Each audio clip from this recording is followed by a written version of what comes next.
Welcome to Carolina Sculpture Studio. My name's Clint Button and I'm a granite sculptor. Welcome to video number 134 of the Virtual Stone Carving Apprenticeship. All right,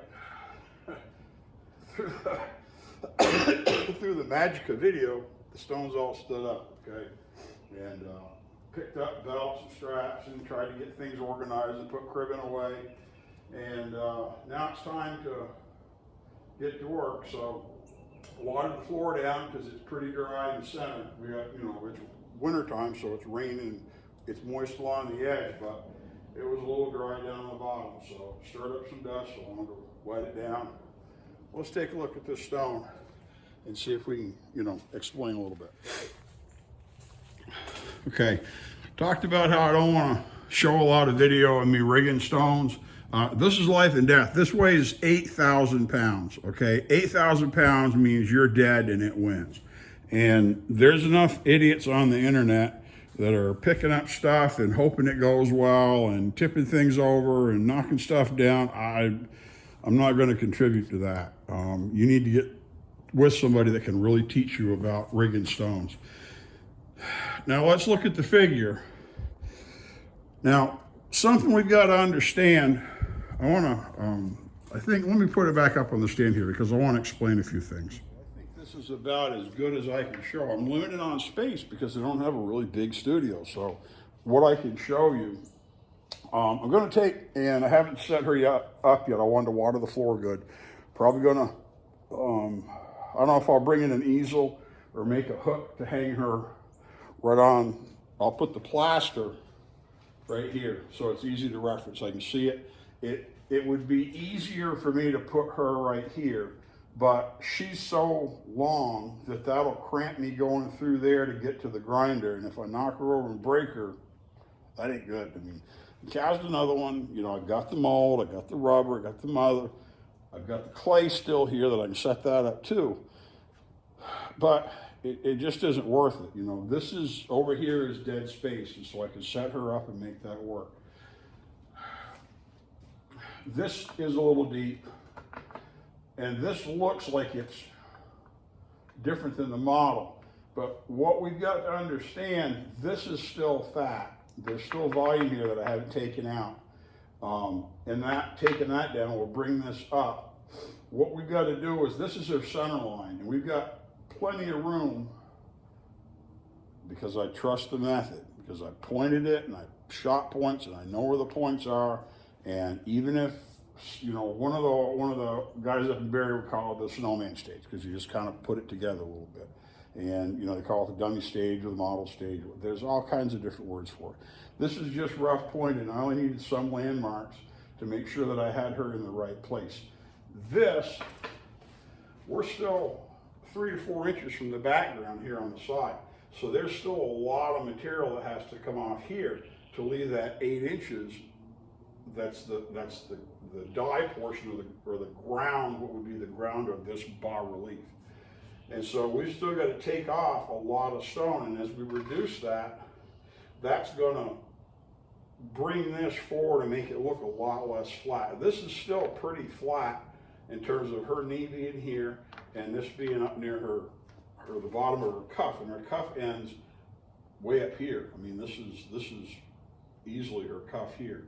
We've got all this material, and so by taking material away, it's going to bring her out, and I can't really explain it other than just to show you and we'll just do it. But I'm pretty happy to have that much material evacuated. I'd like to go up higher to work on this, because I'll have to do some sitting, and you get old and fat and it hurts. It's uncomfortable. Sit on the floor for hours on end and get up and down and up and down and up and down. But 8,000 pounds, I really don't want it up too high. Now what I did when I put my cribbing down,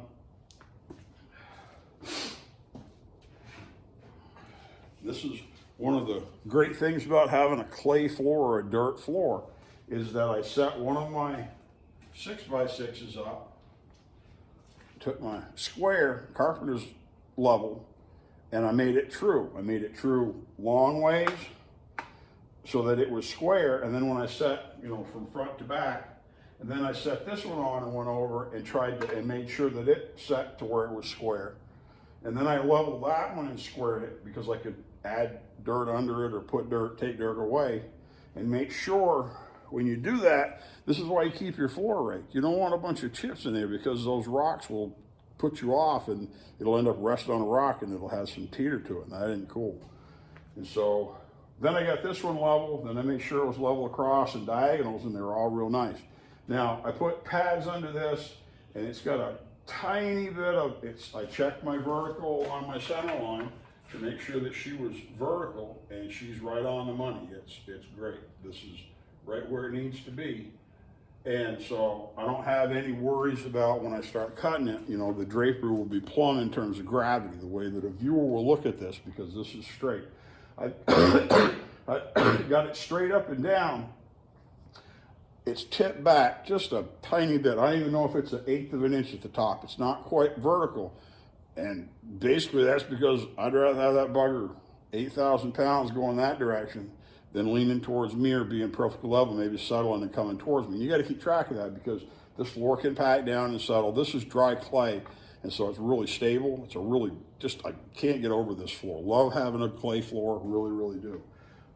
But I'd rather not. It's very stable. It's not going to tip over on me. It's not going to just accidentally tip over. Now you have to keep things closed up, you know, because we don't want anybody screwing around with it. But that's how that's set up. Now I still got plenty of access to my points in my foundation points if I want to swing a point to check something, or because I don't know where I'm at and I'm confused, I can very easily swing the compass on the plaster on the compass and then on the job. So,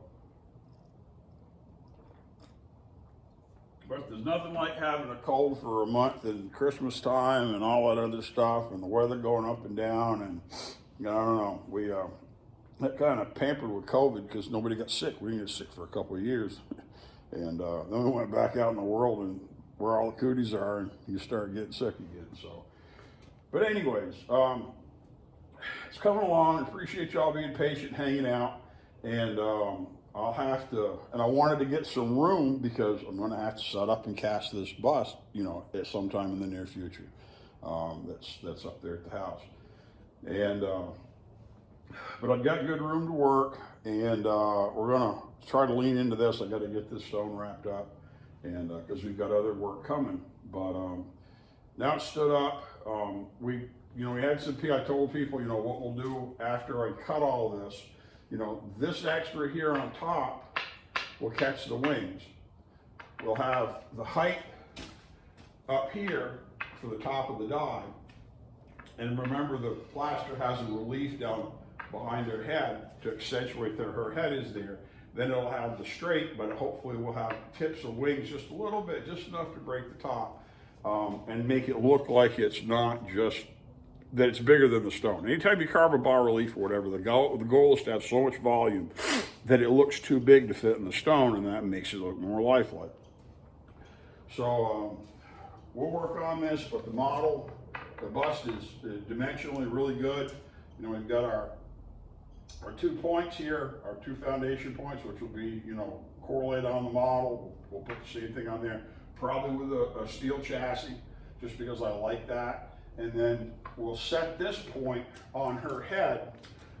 We'll decide where all of her volume is and how far forward the most forward point of her face or this bust needs to be, because we can tip this back or forward by where we place this point along this center line. We should be able to do that with her, and we'll put a point in the top of her head somewhere, and then we'll be able to adapt that to this.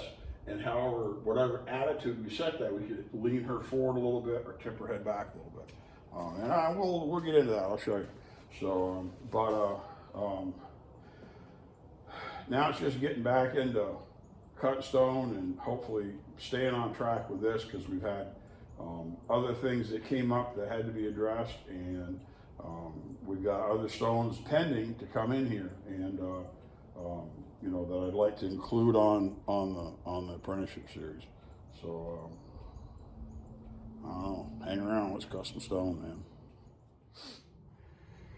Well, did a little bit of creative bench using and turning and twisting and got my banker out, and she's right where she needs to be. Okay, so now I've got to, I'll make something for probably a hook to go over the top of this so it hangs over the back of the stone, just to give it a little something before it tips over and falls off. Because there's a wooden base on here, we could even take and put a board across here and put a couple screws, just screw, just to give it a little bit of something to keep it from getting snagged. Because what'll happen is the hose will get snagged on there and you'll tug it and she'll just fall over and bust. But I'll make her so she doesn't. But that's real easy. We don't have to worry about the plaster staining the stone here if it's got any moisture in it or whatever, because we're going to cut this all the way up here in this corner where she's touching.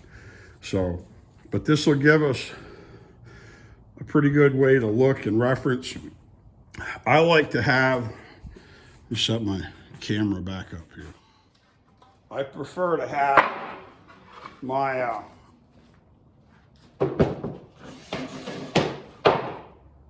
chisels where I can reach them easily.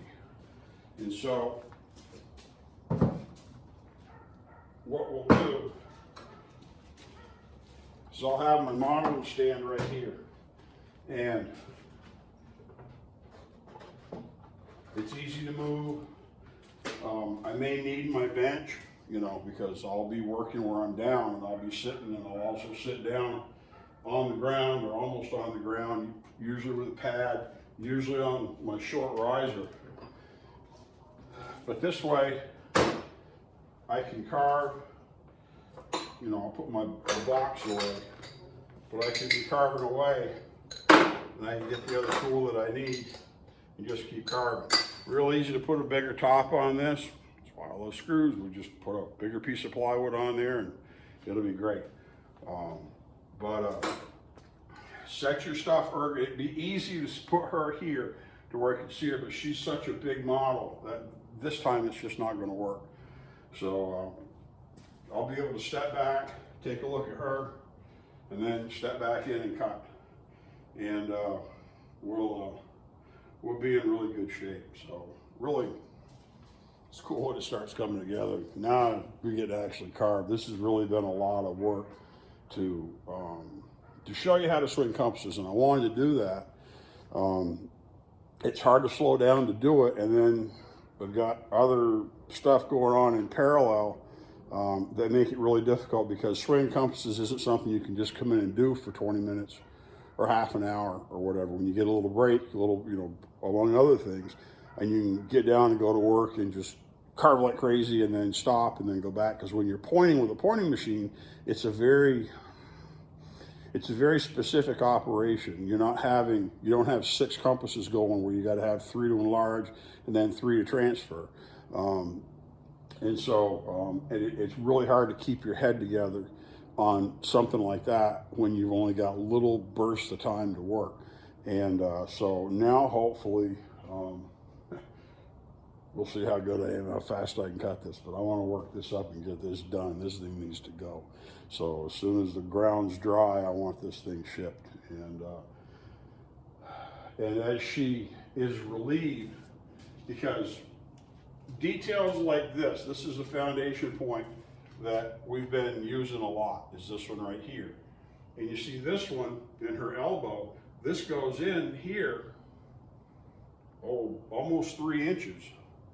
And see this point from her elbow right here, this is still going to go in 3 or 4 inches down into, if it's 3 inches, this is 2/3, then, you know, it's going to go 4.5 inches. It's going to go back a lot in here. And that's going to make her just pop right out of the stone. And once we get into this and you start seeing how much there is of her, there's still a lot of stone to come off this. She'll really come to life. And that's always a fun part.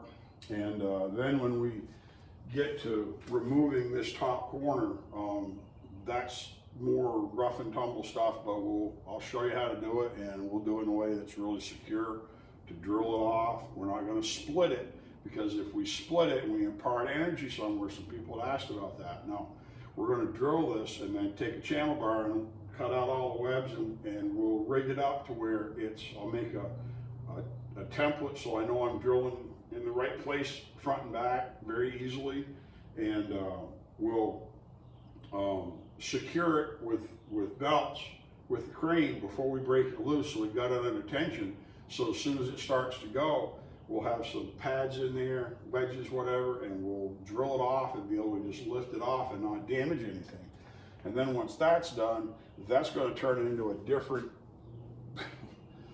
a different deal with handling it, because now all of a sudden we're going to lose hundreds and hundreds of pounds right here in this corner. You know, we're going to lose several cubic feet of stone. You know, if we lose 4 cubic feet, that's almost 800 pounds. That's going to have a big difference on how she rigs and picks up and lets down. And it's also going to have a difference on how we bind her up in order to pick her up. And probably the belts that I use, the configuration that I just used, it won't work next time, because this whole big mass will be gone, and so it'll make the belts longer, and we'll have to do it. We'll do it similar, but it'll be different. So, but I'll show you all that stuff. We got plenty to show you. But yeah, pretty happy with that, and we'll get to work and see where else I might be able to rig her. But I'll make something for a hook to go over the back of the stone right there, and keep her from falling over. So that'll be great. All right, let's see what's next.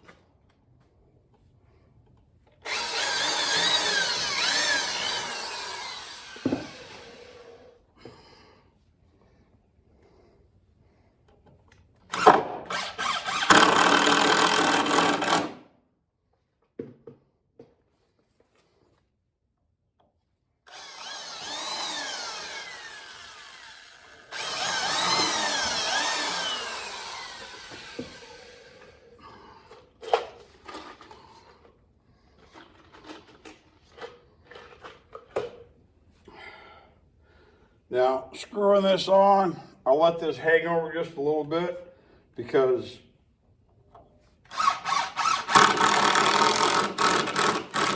versus cutting it off, making it flush, and it may piss me off and I'll want to cut it off later.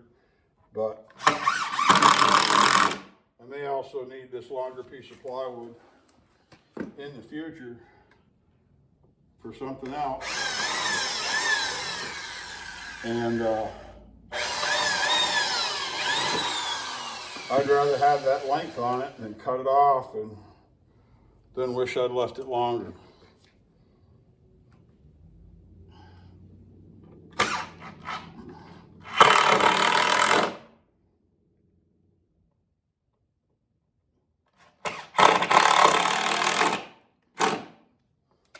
But see, if you didn't have a wooden armature in your model, you wouldn't be able to do this.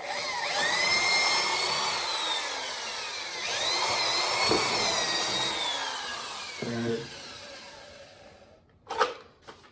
you probably wouldn't be able to handle it, stand it up and everything like I've been doing anywhere as near as easily. It would have been fragile enough to break, because the hydro cow is really nice, but it still isn't as strong in terms of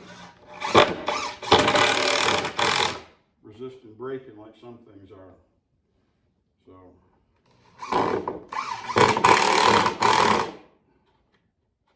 see, that'll keep that from kicking out, and should be pretty nice, just with, you know, 6 or 7 or 8 screws. Now let me show you what I did to the top. For the top, I was able to take a piece of cord, just a string, and loop it through this brace on the back. There's enough room there to loop it over. And then just put a long board that goes about the front. Just enough to have something there so it won't pull off. Now this will be easy to pull out if I need to. You know, I can make it more elaborate. I could screw something to this cribbing. But this lets me move it really quick. This cord's got a little bit of stretch, so I can pull it tight. It'll be great. Now, I should be fine with her there for now. I don't know that this is going to be a snag issue, this thing sticking out here on my knee. And I may not like this sticking out right here a little bit, but I may, because that may be a place I can hang something. So that's a lot better. She won't go anywhere now. This is why it's important to have the equipment to be able to just, you know, set something up, because this is temporary work situation. All right, let's look at the suction and the hoses. This was the only real concern with putting her over here on this side, is bringing this suction in. But it's not that much of a concern, because you're going to have fouling on the friction arm right there that you use to help tension it, hold it in place. It's on top of the stone. So we can only use this one to a certain extent. This one we'll be able to use more because I got the round ends on it. I got this so I can adapt my pipe and hose and put whatever configuration on, and even go beside the stone to run it up and down so that I can be wherever I'm working. Now the airflow is going like this, so it's not ideal, but you know, sometimes that's what you get. I could turn the stone 90 degrees and be able to reach it really good with that, but then my light will be less than ideal. I could turn the stone 90 degrees this way, so the back is completely to the, you know, so it's, the back is towards the door, and that'll give me more control of the light. But the light coming around the stone, I just don't like working with it, because if I look straight out the door, as long as my light coming in is moderate like it is right now, but then once we get a little bit later in the afternoon, it's going on 3 o'clock, and when the sun gets really hot, it just blows up all around the edge of the stone, and that really, it makes it difficult to see. And this is something you're going to learn about when you set your studio up, and to see what you like and what works for you. It's good to understand, because, you know, I can turn the stone several different ways. What works really well is when the back of the stone is towards the door, you know, facing, the stone is facing towards the back wall, and working after the light's gone, because then I've got really nice control, and it's black behind it, and it works really well. So, but we've got, you know, and those arms sticking out work really well. You know, I may even slide that board over a little bit so these stick out just a little bit more, but they make a nice place to hang your hose or hang your hand machine real quick. And this is, you know, something that you learn. If these hoses prove to be too long, I'll probably cinch them back through, because they don't need to be on the ground like that. They'll get dirty and I'll be aggravated. I'll probably go up here and feed them back through. I had to have them long when they was laying down because I was reaching so far. But get comfortable, you know, make this work, because this is going to be, you know, a couple of months available without any trouble working on this to get this wrapped up. So I want it to really just fit and be comfortable. Okay. When you're working, and this is partially a function of how long your whip is back to your valve, but you want that whip, you want that valve to be in a place where it's easy to reach, where you can just, see if we can get the camera, where you can just reach with your arm and just adjust it and then keep carving. So, you know, because when you're carving like this, if the hose is in front of you, and this is an issue they don't talk about with putting the quick releases on. If you make that thing this long and it's in front of you, you know, it's going to be a difference in your carving posture. Usually when I'm carving up here, a lot of times it'll be over my shoulder, just because that's simple. And then I can reach back with my arm and adjust my valve however I want it. You may need to adjust this, because when you're working, especially when you're standing up and you get used to it, you want to make sure this isn't blowing in your face. And when it's cold, it really sucks. If you got a compressor that draws a lot of water, you don't keep it drained, you get spray all over you, that's a drag. This is one of muffler attachment that hooks on there and runs it away is really nice, because you don't have that cold draft right by your face, and it ends up being a lot more comfortable. And you know, if you've never carved with a muffler attachment, you know, with a muffler on your machine, you don't know. But once you do that, it's pretty nice. And it's a lot quieter too, but this makes it really good, so I can carve, hose up over my shoulder, I can just reach and grab it, and everything's great. So, and I adjusted both of these in order to have the valve in the right place, because over time, you'll fatigue this right here, and it'll get a little pimple or a bubble, and then all of a sudden it'll get a blister, and then it'll start blowing. And you cut this off, and this just gets shorter and shorter, so you have to get a longer whip to put on there.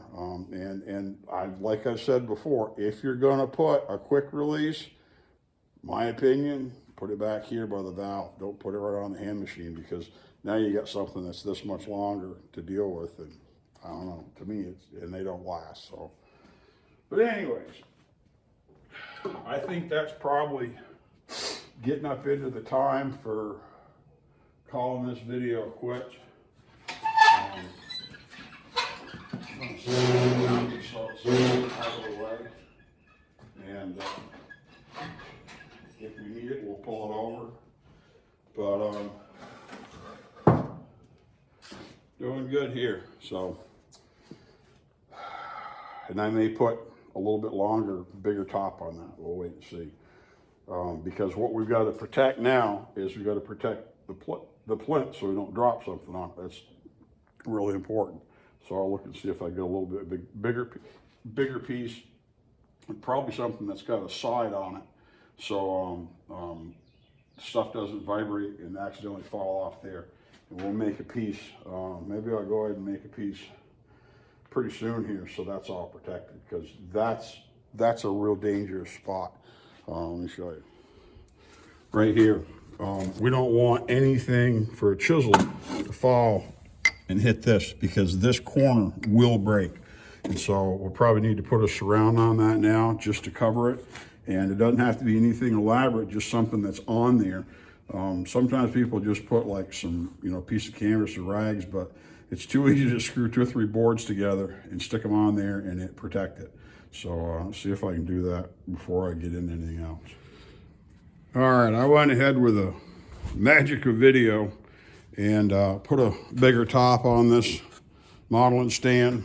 You know, just screwed it on, and it's just a small pallet we made for delivering certain size stones, and filled the holes with some pads, and then made a small surround here for the plinth that will cover up that vulnerable edge, because we're gonna have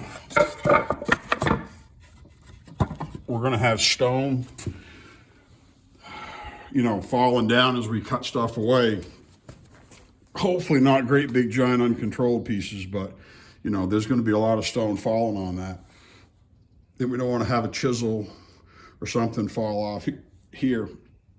I shifted this over just a little bit, so I got a little nicer hanger for my hose, and that way whenever I put a machine down, I can just hang it right up there and it will be golden. So we're getting towards the end of the day here.